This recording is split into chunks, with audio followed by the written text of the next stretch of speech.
Halo, assalamualaikum. Masih bingung mau pilih tahap satu atau tahap 2 di SPMB 2025 ini?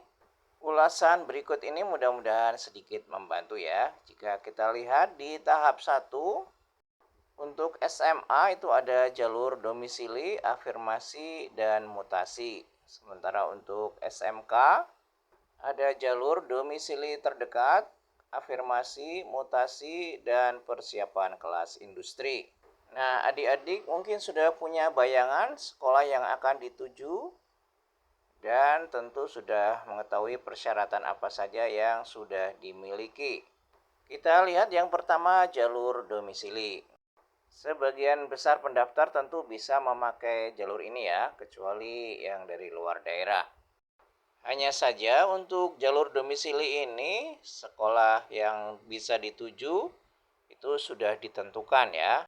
Ini biasanya sekolah-sekolah terdekat dengan domisili kita.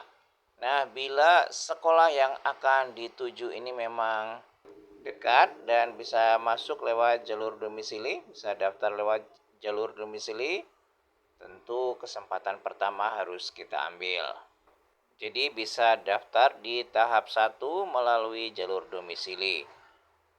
Atau bila memiliki persyaratan untuk jalur afirmasi, nah jalur ini juga bisa dimanfaatkan ya di tahap pertama ini. Demikian juga untuk jalur mutasi.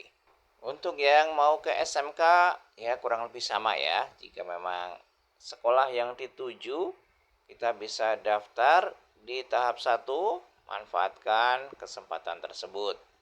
Nah, lalu bagaimana kalau sekolah yang dituju itu tidak bisa daftar di tahap pertama?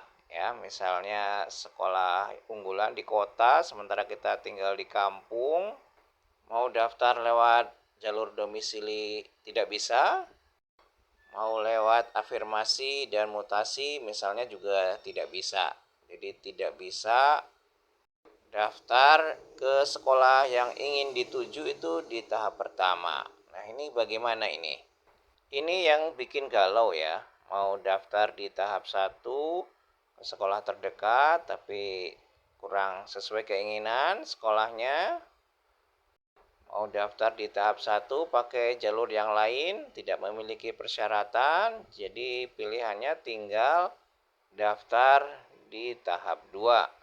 Dan di tahap 2 ini untuk SMA ada jalur prestasi akademik dan prestasi non-akademik. Kemudian untuk SMK sama ya, prestasi akademik dan prestasi non-akademik. Nah, bila di tahap 2 ini nanti yakin bisa keterima, mungkin bisa jadi pilihan ya. Saya contohkan begini ya, karena itu jalur prestasi akademik dan non-akademik. Misalnya punya prestasi non-akademik ya, juara provinsi atau nasional atau bahkan internasional. Sehingga nilai prestasinya cukup tinggi dan yakin bisa keterima melalui jalur prestasi tersebut. Maka tentu bisa memilih di tahap 2. Walaupun tentu saja sangat tergantung juga kepada pesaing ya atau calon pendaftar yang lain. Kalau punya nilai prestasi yang lebih tinggi, ya tentu saja siapa yang lebih tinggi itu yang akan punya peluang lebih mudah keterima. Demikian juga untuk prestasi akademik.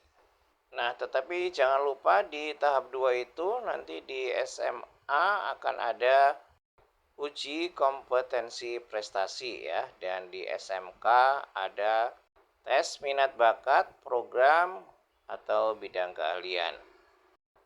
Nah, kedua tes ini dari tanggal 2 Juli sampai 7 Juli 2025. Untuk lebih jelasnya bisa ditanyakan ke sekolah yang akan dituju.